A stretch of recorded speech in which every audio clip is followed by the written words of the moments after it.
Hey everybody, and welcome back to BK's Bullets. Today we're going to be talking about Captain America, the Winter Soldier, the complete collection.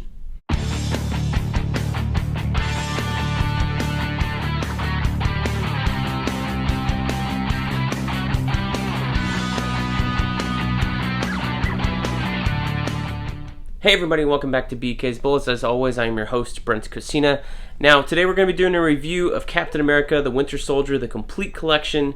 This is the entire story from Ed Brubaker, Steve Epting, with not fill-ins per se, but flashbacks, Michael Lark, and stuff like that. So before we get into it and talk about what's in the book and what I thought of the story, let me ask you to do something first. Please subscribe. It helps the channel grow, helps me in the algorithm, helps you get notified if you hit that bell too when I post new videos with new reviews, new overviews, new content. So let's get started. So I figured I'd pick this up because Falcon and the Winter Soldier is coming up on Disney Plus as of next week, and we're going to start doing weekly reviews of those episodes the same way we were doing them for WandaVision. So I kind of wanted to reacquaint myself with the Winter Soldier character. I should really hold the cover like this because that way you can see the Winter Soldier as he is instead of Captain America this whole time. So in the MCU, Cap is gone. He's retired, so to speak. And we got Falcon and the Winter Soldier left to their own devices. So I wanted to revisit where those two got started, where Winter Soldier got started, and where the Falcon relationship leads into, so that when we're looking at the movies and looking at the television series, I can compare and contrast a little bit better. So that led me to read this again for, I think, the second time. I know I've read this before. I haven't owned it until I bought this a couple weeks or a couple months ago. So this is the newest printing of the Winter Soldier Complete Collection. This has Captain America 1 through 9 and 11 through 14. Why is it missing number 10, Brent? Well, number 10, Captain America number 10, is a House of M tie-in. It's a standalone issue. So you can find that separately. This is also part of the Captain America Omnibus by Brubaker and all that stuff. And originally it was also collected as two different trades, part 1 and part 2, or they had different titles and stuff like that. So part 1 was titled, I think, Out of Time, and then the second one was called Winter Soldier. So you can find those if you can on the aftermarket or something, but this is the most recent printing. This was printed in 2020, last fall. So this is out there for you to go get if you want to know the origin of the Winter Soldier. Do I recommend reading it before seeing the movies or anything like that, or watching the show? No, I really don't. Brubaker, as a writer, is a great writer. His run on Captain America, I picked it up starting with number 25 when it originally came out, and then had to go back and reread the Winter Soldier story and the Red Menace story. I kept on to it from there, from Captain America 25 through Captain America Reborn, and a little bit past that as well. Now, I had not really read Captain America before then, not really after as well. I dipped my toe in the Rick Remender stuff. That was okay.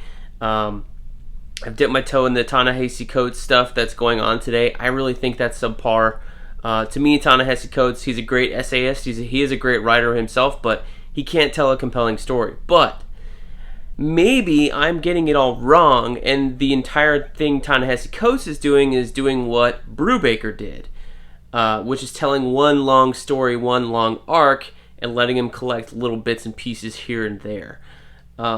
This trade kind of suffers by itself because there's no... there is a fight with the Winter Soldier, there is the discovery of Bucky alive and all that stuff, but none of that stuff really happens until issue number 6. 1 through 5 is Cap kind of interacting with Alexander Lukin, and you get glimpses of the Winter Soldier, but you don't see him until number 6.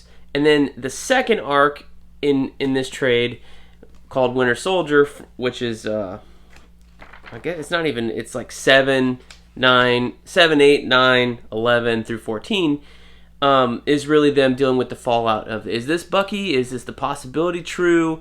There's an issue where he gets a file with Bucky's Origins, and it goes through Bucky's timeline from 1945 to the present day when this was coming out in, I think, 2004, 2005, maybe. It could be 2006. I could be a little bit wrong. But it doesn't doesn't really add a whole lot to the story.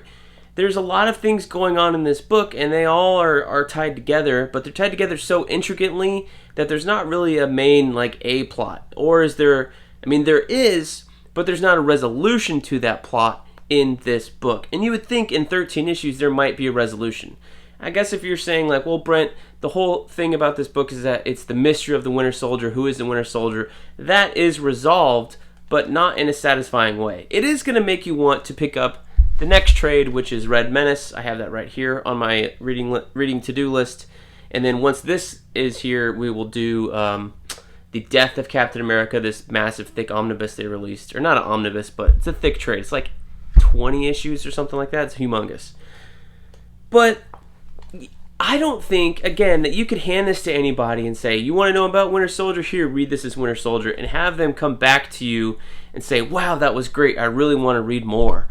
It's not going to hook them into comics or anything like that, the way that you can do with a volume of Why the Last Man or The Walking Dead, things like that.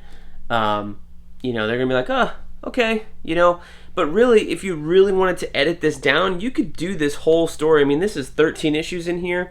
You could do this whole story, I swear to God, in 4 issues. There's 4 critical issues in this entire book, and those are the ones that you could read. You can get the entire thing in terms of who the Winter Soldier is, things like that. Everything else in this book is kind of not filler per se, but it's not essential to the story that they're trying to tell or that they're advertising on the front. Now, I do know that this goes on to be a bigger thing because Bucky is the one who takes over the mantle of Captain America in later issues after Steve Rogers is shot. Which leads into Cap Reborn, that whole thing. So there's other things going on. There is a larger story to tell. It's just unfortunate that when you read it and this even isn't, I was going to say a short spurt, but this isn't a short spurt. This is 13 issues long. If you pick up a Hellboy volume, or even, I'm looking at the other things I was making a comparison to. If you pick up a volume of The Walking Dead, right? Typically the thinner ones that they originally came out in are 5 to 6 issue trades.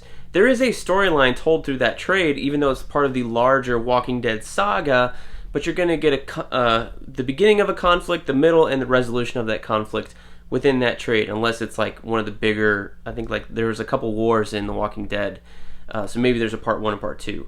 Why the Last Man? I got the original 10 volumes of those. There's a conflict and resolution in every one of those trade paperbacks, but they also continue the larger story. So this kind of qualifies that way, but not in a great way. So I guess what I'm looking forward to when I read one of any sort of comic book, especially a collected edition where you're supposed to get the entire story, is an arc. A beginning, middle, and end to the conflict. And I want that arc in a satisfying way. I want the story to move forward, but I want a little, a good chunk of story that I can say, all right, this is what this arc was about. Overall, it moves things forward this way, but I did get a beginning, middle, and end here. The end of this book, even in issue number 14, is not really the end. It's just, that's when the Winter Soldier is seen by Captain America, for the first time, or not first time, but, truly in, the daylight, and where the realization of Bucky, who he really is, gets part of his memory back, and then he disappears, and that's the end of the book. And you're really, yes, it's a comic book, it's meant to be ongoing, Brent. I think you're cutting it a little too hard, whatever, but it says complete collection on here, right? It's not really the complete collection of the story. You got to keep going. I mean, I know because I've read it before that there's more to it, where, in Red Menace they're having a conversation about is he good, is he bad, that whole sort of thing. All that stuff, it happens in later issues. It doesn't happen in here. And I think that weakens the story for that. So let's take Winter Soldier out of the equation, right? Brent, you're talking about 13 issues of the first volume of Ed Brubaker's Cap run. How is the Captain America part of it, not the Winter Soldier part? Well, that's the good news. The good news is the Captain America part of this is pretty good. You've got Captain America, you've got Agent 13, Sharon Carter, who's in the Falcon and Winter Soldier series, so we can talk about her later on. You got Nick Fury. This is the white Nick Fury. Later on in Battle Scars, I think they introduced his son, which was like unknown. I can't remember if he was known or unknown. But basically, now in the Marvel Universe, thanks to the movies, we have a black Nick Fury who is the white Nick Fury's son. And they have the exact same name. So there you go. Thanks, Samuel L. Jackson. I love you. But you made Nick Fury very confusing the way Marvel handled it and changed him up so that they could further match up to the movies. But the Captain America stuff in here is really good. You got Steve Epting on art. He's doing a phenomenal job. He's being inked by Mike Perkins, one of the great inkers in the business, also a great artist unto himself. And they're teaming up with colorist Frank D'Armata and giving this really dark, moody tone to the book. This feels like you're watching like a Nolan movie. It's not bright, it's not shiny. Even like this is the brightest that Captain America's bright blue costume gets. It's really subdued. It's really moody. Everything is kind of a somber tone, and it's meant to strike that chord of realism that you might be looking for in a modern Captain America book. Yeah, you're fighting AIM, you're fighting other terrorists, you've got great patriotic looking images like this with him and a bunch of SHIELD agents. This is a cover. But at the same time, everything's taken seriously. They're not trying to kill everybody, but they're also not trying to kill everybody on purpose as well. So there are casualties. Captain America in the very first issue is like on a train defusing a bomb, and some terrorists die because he pushes them off the train and they end up landing in the wrong spot and he dies. And there's a conversation with Sharon Carter in that first issue where they're talking about the loss of life and saying, you're getting sloppy. And he's like, what did you want me to do? Let the bomb explode? And that's a little bit more of a realistic take on Captain America. Certainly not the Marvel movies version where, you never see Chris Evans kill anybody as that Cap. Even in like the World War II sequences, it was never a thing of like, this Captain America kills. Whereas in this book, Captain America definitely has killed some people. He's a soldier. You can't forget that. And Bucky, certainly the twist on Bucky is he was the guy who was going in, sneaking around the back while Captain America was waving the flag in the front. So Bucky is like this hyper assassin even before he gets brainwashed as the Winter Soldier. And that's a really cool new twist that Brubaker introduced in this volume. Because before then, Bucky was dead. He was just a kid sidekick. Nobody ever really looked at why Captain America would have a kid sidekick at the time. Whereas that's what Brubaker is doing in this volume. And that's part, that explanation is one of those 4 critical issues I said that were in here. That's in here. That's part of one of those issues is why does Captain America have a kid sidekick or teenage sidekick?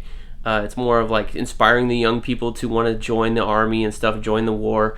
But at the same time, nobody's expecting on the battlefield for this kid sidekick to be the biggest badass of them all, who is not named Captain America.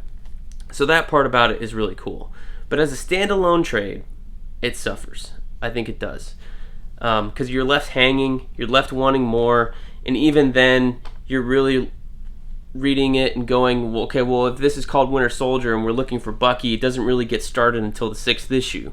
And then even then, after that, there's only really 4 issues, like I said, that really contribute to the story of the Winter Soldier. So, all in all, I think this might be better served if you titled it something different, although you wouldn't sell any copies because it's not called Winter Soldier, and people looking to pick it up after seeing the movies and things like that wouldn't pick it up for that reason. So, that's kind of a wash, I guess. But in terms of a Cap book, I do think it's a very good take on Captain America, a very good run. I can't wait to read the rest of it that I have in trade collected here and go on from there. I haven't reread it since it came out, I think. So very interested to revisit it and see where it goes as we're watching Falcon and Winter Soldier week to week. So that's my thoughts on Captain America, the Winter Soldier. I think it's a decent book, but pick it up knowing that you're going to want to get everything else after it. You cannot pick this up and read it on its own unless you're fully fine with just learning what the comics origins are for Bucky and how they're different from him in the movies. If you're fine with that, I think you can pick it up on its own. This one retailed for $30, so there you go. So let me know down below, am I right, am I wrong? Is this the greatest Cap trade paperback ever published? Let me know down below in the comments. Don't forget to like the video, hit the subscribe button, and we will see you guys next time in the Funny Pages.